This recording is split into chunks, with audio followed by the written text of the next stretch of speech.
नमस्कार। मैं भूपेंद्र सिंह। आज हम एनसीईआरटी की कक्षा 6 के लिए सामाजिक विज्ञान के पाठ्य पुस्तक सामाजिक एवं राजनीतिक जीवन फर्स्ट के बारे में संपूर्ण जानकारी प्राप्त करेंगे। दरअसल में एक ऊन है पश्मीना ऊन, जिससे पश्मीना शॉलें बनती हैं, साल जो सर्दियों में ओढ़ने के काम आती है। ये कश्मीर व लद्दाख में एक विशेष भेड़ होती है, उससे प्राप्त होता है। प्राचीन काल में मध्य एशिया जाने का एकमात्र जो मार्ग था वो लद्दाख से होकर जाता था। लद्दाख के रास्ते ही बौद्ध धर्म तिब्बत पहुंचा था। लद्दाख को छोटा तिब्बत भी कहा जाता है। क्या कहा जाता है? छोटा तिब्बत। लद्दाख में केसर सागा एक ग्रंथ को गाया जाता है। दरअसल में ये तिब्बत का एक प्रसिद्ध ग्रंथ है, केसर सागा। ये ग्रंथ लद्दाख के हिंदू और मुस्लिम दोनों तबकों में बराबर महत्व रखता है। तो लद्दाख में ये जो केसर सागा ग्रंथ है, इसको गाया जाता है और इस पर नाटकों के माध्यम से अभिनय भी किया जाता है। केरल जो कि समुद्र का तटीय क्षेत्र है, ये राज्य है। इसमें कुछ पहाड़ियाँ स्थित हैं, जैसे इलायची की पहाड़ियाँ, अनामुड़ी या अनाईमुड़ी की पहाड़ियाँ। तो इन पहाड़ियों में इलायची, लौंग और काली मिर्च पैदा होती है। केरल में सबसे पहले जो व्यापारी आए थे वो थे यहूदी और अरबी। उनमें से कुछ लोग यहीं आकर परमानेंट बस गए। लगभग 2000 ईसा पूर्व संत थॉमस केरल में ईसाई धर्म लेकर आए। यानी केरल में जो ईसाई धर्म है उसको लाने का श्रेय संत थॉमस या सेंट थॉमस का है, जो 2000 ईसा पूर्व लेके आए थे, यानी 1820वीं ईस्वी में। 1334 ईस्वी में मोरक्को एक देश है उत्तरी पश्चिमी अफ्रीका का, यानी अफ्रीका में उत्तरी पश्चिमी देश है। दरअसल में जिब्राल्टर जो जल संधि है उसके पास का देश है। वहाँ का एक निवासी था इब्न बतूता। तो इब्न बतूता ने केरल के कालीकट बंदरगाह की यात्रा की। उसने लिखा कि यहाँ केरल में मुसलमानों के समुदाय की बड़ी इज्जत थी। केरल का प्रसिद्ध त्यौहार ओणम है। इस त्यौहार में, यानी ओणम जो त्यौहार है केरल का, उसमें एक नाव दौड़ होती है, पानी में नाव दौड़ाई जाती है, रेस, नाव रेस। तो नौका जो रेस होती है, नौका दौड़ होती है, उसको वेलोम कैलीज कहा जाता है। क्या कहा जाता है? वेलोम कैलीज। भारत की विविधता का वर्णन करते हुए अनेकता में एकता का विचार पंडित जवाहरलाल नेहरू ने दिया था कि यहाँ अनेकता में एकता भारत में निवास करती है। सब्जेक्ट है ना, जिसको विषय बोला जाता है, इसका मतलब होता है प्रजा। दो शब्द हैं, एक है चीना वाला, इसका मतलब होता है कि केरल में मछली पकड़ने का एक जाल, दरअसल चीना नाम चीनी से मिला है। यानी चीन के जो व्यापारी थे वो इस जाल को वहाँ से लाए थे। तो ये जाल अभी भी वहाँ के लोग यूज़ लेते हैं, मतलब अलग अलग तरह के ऐसा ही जाल वो बुनने लग गए हैं, बनाने लग गए हैं, तो चीना वाला कहा जाता है। चीना चट्टी एक शब्द और है। किसी चीज़ को तलने के लिए केरल में उपयोग लिया जाने वाला एक पात्र है, ये बर्तन है, बर्तन। दरअसल में ये बर्तन था, इसको भी चीनी व्यापारी लेकर आए थे, तो तभी से इसका नाम चीन के नाम पर चीना चट्टी पड़ा हुआ है। संसार में ऐसे तो बहुत सारे धर्म हैं, लेकिन मुख्य जो धर्म है जिनको मानने वाले वो 8 ऐसे धर्म हैं जिनकी बहुतायत में लोग मानते हैं। भारत में 1600 से ज़्यादा मातृभाषाएं बोली जाती है। मातृभाषाएं यानी कहने का मतलब है वो क्षेत्रीय बोलियां हैं, वो यानी सामुदायिक बोलियां भी उसमें शामिल हैं। और 100 से ज़्यादा तरह के यहाँ नृत्य किए जाते हैं। एक शब्द है दलित। दलित अनुसूचित जाति में आते हैं, यानी शेड्यूल कास्ट में आते हैं। और दलित का अर्थ होता है दबाया गया अथवा कुचला गया। एक शब्द है पूर्वाग्रह, इसका मतलब होता है भाई पहले से ही कोई धारणा या राय बना लेना। जैसे हम किसी के प्रति राय बना ले भाई फलाना खराब ही होगा या अच्छा होगा, तो इसको पूर्वाग्रह बोलते हैं, पहले से ही किसी के बारे में सोच लिया जाए। डॉक्टर भीमराव अंबेडकर का जन्म सन 1891 ईस्वी में महार जाति में मध्य प्रदेश के महू में हुआ था। महू जिला है मध्य प्रदेश में, वहाँ हुआ था।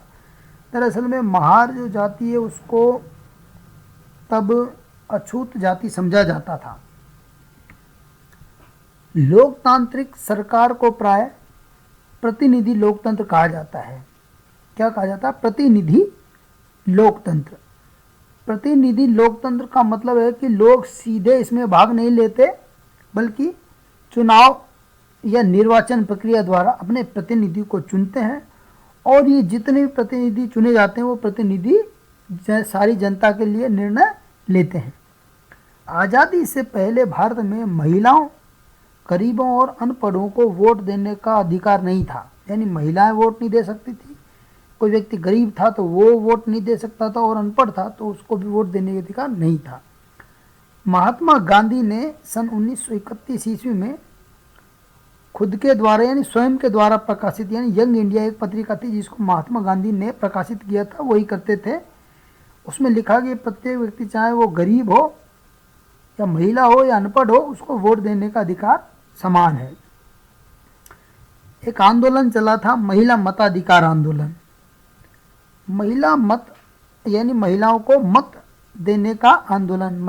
महिला मताधिकार आंदोलन यूरोप और अमेरिका में महिलाओं ने चलाया था, और वोट देने का अधिकार प्राप्त करने के लिए संघर्ष को चलाया था, तो उसे महिला मताधिकार आंदोलन कहा जाता है। अंग्रेजी में इसे सफरेज मूवमेंट कहते हैं। क्या कहते हैं? Suffrage movement. सफरेज का मतलब होता है वोट देने का अधिकार। सफरेज मूवमेंट या महिला मताधिकार आंदोलन में महिलाओं ने स्वयं को लोहे की जंजीरों से बांधकर प्रदर्शन किया था। यानी ये प्रश्न बन सकता है कि महिलाओं ने किन जंजीरों में बांधा, यानी लोहे की जंजीरों से बांधकर प्रदर्शन किया था। इस आंदोलन से यानी ये जो सफरेज मूवमेंट था या महिला मताधिकार आंदोलन था, ये इससे अमेरिका में 1920 में महिलाओं को वोट देने का अधिकार दिया गया, और उसके 8 साल बाद 1928 में इंग्लैंड में भी महिलाओं को वोट देने का अधिकार प्राप्त हुआ। इंग्लैंड यानी ब्रिटेन। दक्षिण अफ्रीका के बारे में एक भ्रांति है कि लोग वहाँ काले पाए जाते हैं। अफ्रीका कहते हैं ना, अफ्रीका में लोग काले रहते हैं। दक्षिण अफ्रीका में पहले चमड़ी के आधार पर श्वेत यानी गोरा, अश्वेत यानी काला, सांवले यानी भारतीय आदि पर है ना, इसके आधार पर भेदभाव होता था चमड़ी के रंग पर। चमड़ी का रंग गोरा है तो श्वेत, काला है तो अश्वेत, और भारतीय है सांवले रंग का है तो भारतीय। इसे रंग भेद कहा गया। ये भेदभाव इतना अधिक था कि लोग अपने रंग को छोड़कर, यानी जैसे काला है तो वो काले व्यक्ति के पास ही रह सकता है, गोरे या सांवले से बात नहीं करेगा। तो कहने का मतलब ये है कि बोलने तक की भी मनाही थी। बसें अलग थी, अस्पताल अलग थे, स्कूल अलग थे, ये है ना। तो ये सारी चीज़ें वहाँ पर थी, भेदभाव ज़्यादा होता था। अश्वेत लोगों को वोट देने का अधिकार भी नहीं था। यानी जो अश्वेत लोग थे, काले लोग थे, है ना, भारतीय थे, तो इनको वोट देने का अधिकार नहीं था। श्वेत जो लोग थे यानी गोरे लोग थे, उनको खेती के लिए बढ़िया ज़मीन दी जाती थी। अश्वेतों यानी काले लोगों को और भारतीयों को खराब ज़मीनें मिलती थी। अश्वेतों और भारतीयों को श्वेतों के बराबर का नहीं माना जाता, यानी काले और जो सांवले लोग थे उनको गोरे लोगों के बराबर नहीं माना जाता था। जो श्वेत लोग थे इनकी भाषा थी अफ्रीकन्स, ये अफ्रीकन्स भाषा बोलते थे, और जो अश्वेत थे यानी काले लोग थे ये जूलू भाषा बोलते थे। कौन सी? जूलू। 16 जून 1976 को एक लड़का था हेक्टर नामक, अश्वेत लड़का था काला।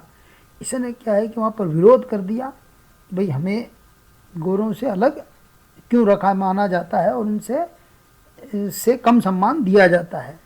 तो वो गोली से मारा गया उसके बाद अफ्रीकी राष्ट्रीय कांग्रेस की स्थापना की गई और उसके नेता थे नेल्सन मंडेला। अफ्रीकी राष्ट्रीय कांग्रेस के जो प्रसिद्ध नेता रहे नेल्सन मंडेला, उन्होंने इस रंग भेद नीति का विरोध किया। नेल्सन जो मंडेला थे, उनके प्रयासों से 1994 में अफ्रीका में लोकतंत्र की स्थापना हो गई, यानी वो लोकतांत्रिक देश 1994 में अफ्रीका बना। जल संवर्धन विकास कार्यक्रम को वाटरशेड कहा जाता है। चेक डैम है ना, इसका अर्थ होता है छोटे बांध। अब हम बात करेंगे सरकार के स्तरों की। ग्राम पंचायत की स्वीकृति के बाद ही ग्राम सभा की स्वीकृति के बाद ही ग्राम पंचायत अपना कार्य कर सकती है। ग्राम सभा की नियमित बैठक होती है और गांव में विकास कार्यक्रम लागू करवाने का कार्य ये ग्राम सभा ही करती है। अब गांव सभा के जो सदस्य होते हैं वो उस गांव के 18 वर्ष और उससे अधिक आयु के जितने भी मतदाता हैं वो सारे होते हैं। पंचायती राज व्यवस्था ये लोकतांत्रिक सरकार की पहली सीढ़ी है। कौन सी? पंचायती राज व्यवस्था है। 2 अक्टूबर 1952 में पंचायती राज व्यवस्था की शुरुआत की गई थी नागौर से पंडित जवाहरलाल नेहरू के द्वारा। किसी एक गांव के लिए ग्राम पंचायत होती है और ये सरकार का प्रथम स्तर है ग्राम पंचायत। तो गांव के सभी वयस्क मतदाता हैं, 18 वर्ष और उससे ज़्यादा के जितने मतदाता हैं वो ग्राम पंचायत के प्रतिनिधियों को चुनाव की प्रक्रिया द्वारा चुनते हैं। जो ग्राम पंचायत होती है उसकी बैठकों में सरपंच, पंच और पदेन सचिव भाग लेते हैं। ग्राम पंचायत में जो निर्णय लिए जाते हैं उन निर्णयों को पदेन सचिव रजिस्टर में लिखता है। ग्राम सभा ग्राम पंचायत के कार्यों पर नियंत्रण रखती है। दूसरा जो स्तर है वो है पंचायत समिति। ये सरकार का दूसरा स्तर और इसको विकास खंड का स्तर भी कहा जाता है। ये कई ग्राम पंचायतों के ऊपर होता है। जब कई ग्राम पंचायत होती है तो उसके लिए एक पंचायत समिति होती है। पंचायत समिति को जनपद पंचायत भी कहा जाता है। ये तालुका या तहसील मुख्यालय पर स्थित होती है। पंचायत समिति कहाँ होती है? तालुका या तहसील मुख्यालय। तहसील को ही तालुका बोला जाता है। तीसरा जो सरकार का स्तर है वो है जिला स्तर है, वो है जिला परिषद। ये जिले की जितनी भी पंचायत समिति होती है उनके लिए जिला परिषद होती है ना, उनको ऊपर होती है। इसे जिला पंचायत भी कहा जाता है और ये संपूर्ण जिले पे कार्य करती है और कार्यों का निस्तारण करती है। जमीन को नापना और उसका रिकॉर्ड रखना, यानी किसी भी जमीन है जो खेती की है या है ना जो या कोई भी जमीन है उसको नापना, उसका रिकॉर्ड रखने का कार्य पटवारी का होता है। पटवारी को लेखपाल, कर्मचारी, ग्रामीण अधिकारी और कानून को भी कहा जाता है। यह जमीन का लेखा जोखा रखने वाला कर्मचारी है। जरीब ऐसी चीज़ होती है जो खेत नापने के लिए उपयोग में ली जाती है और लोहे की जंजीर नुमा यह होती है। पटवारी के जो कार्य होते हैं उसमें निर्धारित क्षेत्र का भूमि कर इकट्ठा करना, यानी जिस क्षेत्र का पटवारी है वो उसी क्षेत्र का भूमि कर या टैक्स इकट्ठा करता है और उगने वाली फसलों की जानकारी रखता है। उसके क्षेत्र में कौन कौन सी फसलें उगती हैं, किस किसान के पास कितनी ज़मीन है, वो सारा लेखा जोखा वो रखता है। यानी उसका इंतकाल वगैरह चढ़ाने का कार्य भी ये पटवारी का ही होता है। यह भूमि संबंधी समस्त जो रिकॉर्ड होता है जो पटवारी इकट्ठा करता है, ये समस्त राजस्व विभाग के पास सुरक्षित रहता है। जब भी आवश्यकता होती है निकलवाया जा सकता है और आजकल तो ऑनलाइन भी कर दिए गए हैं। पटवारी के कार्य का निरीक्षण करता है तहसीलदार। कौन करता है? तहसीलदार।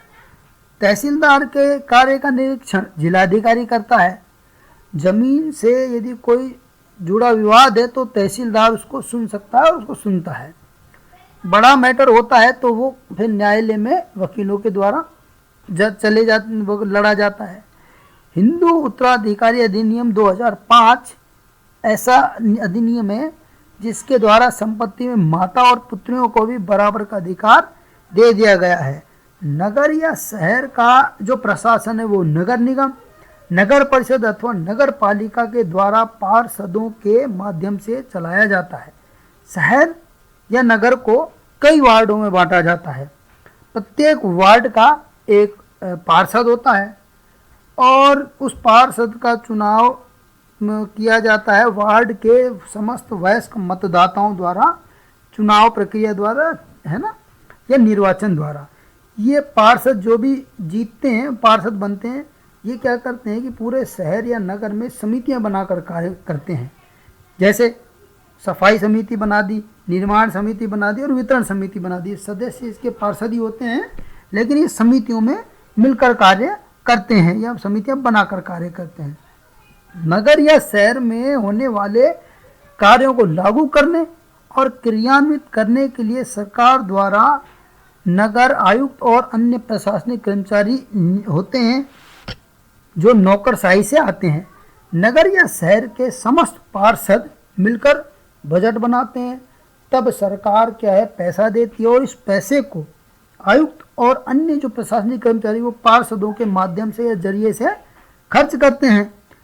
सूरत जो गुजरात में स्थित है, वहाँ पर सन 1994 में एक बीमारी फैली थी, प्लेग, जिससे बहुत सारे लोग मारे गए थे। नागालैंड के चिजामी गांव में एक समुदाय है चखे संघ, जो सीढ़ी नुमा खेती करता है। ये कहाँ स्थित है? नागालैंड के चिजामी गांव में चखे संघ समुदाय।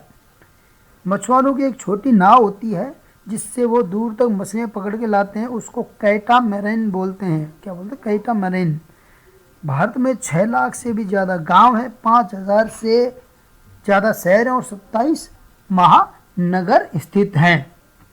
इसी के साथ नमस्कार, धन्यवाद।